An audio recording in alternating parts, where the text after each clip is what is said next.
Merci pour la question. Tout d'abord, la tradition africaine, c'est un rite comme tous les autres, comme tous les peuples indiens, chinois ont aussi leur tradition. Les Africains ont les leurs. Quelle est l'importance d'être dans la tradition africaine? Ça permet, l'apprentissage ou l'initiation à la tradition africaine permet de nous reconnecter à notre ancestralité et de nous reconnecter à nos divinités originelles. Vous savez très bien que sur le continent africain aujourd'hui, le christianisme, l'islam, ce sont des religions qui sont venues détourner les Africains de leur origine. Au jour d'aujourd'hui, les Africains doivent comprendre qu'il est important de se reconnecter à leur ancestralité. Se reconnecter à leur ancestralité, c'est se reconnecter à la source même de leur vie.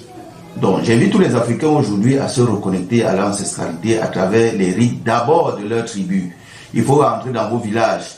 Vous commencez à vous renseigner comment ça se passe pour être initié à la tradition de votre village. Et de plus en plus, aujourd'hui, nous avons des écoles spirituelles comme l'ordre traditionnel africain des bâtisseurs, qui est un ordre qui donne les arcanes à chaque Africain désireux de retourner à la source de la tradition africaine. Il faut d'abord reconnaître que ces églises importées et autres ont ce qu'on appelle un courant spirituel. Il faut d'abord le reconnaître. Mais ce qui est le plus important, c'est quoi? C'est que vous pouvez rentrer simplement vers votre Dieu à travers votre ancêtre. Parce que c'est votre ancêtre qui a connu la divinité, qui a enseigné le rite. Je veux prendre un exemple simple. Vous allez voir chez les Béninois, ils ont ce qu'on appelle les divinités.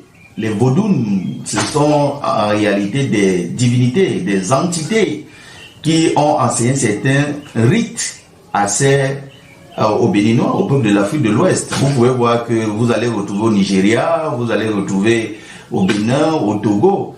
De la même manière, lorsque vous arrivez en Afrique centrale, vous pouvez constater que le grand bassin du Congo, il y a aussi des rites traditionnels comme le Buti, le Ngunza, et chez nous même aussi au Cameroun, et vous pouvez dans chaque tribu, il y a des rites.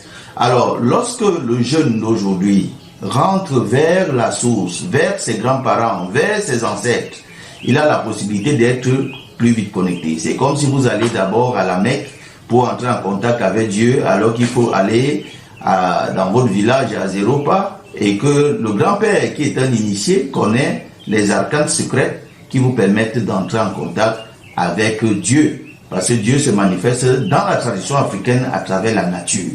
Pour connaître Dieu, chez nous, les Africains, on regarde et on observe la nature. On ne dit pas que la nature c'est Dieu, mais on dit que Dieu, la nature représente Dieu. C'est une manifestation de Dieu. Et donc, par exemple, lorsque vous vous réveillez le matin, on va vous enseigner dans la tradition africaine que vous pouvez par exemple verser de l'eau au sol pour pouvoir saluer les ancêtres. Voilà déjà une arcane.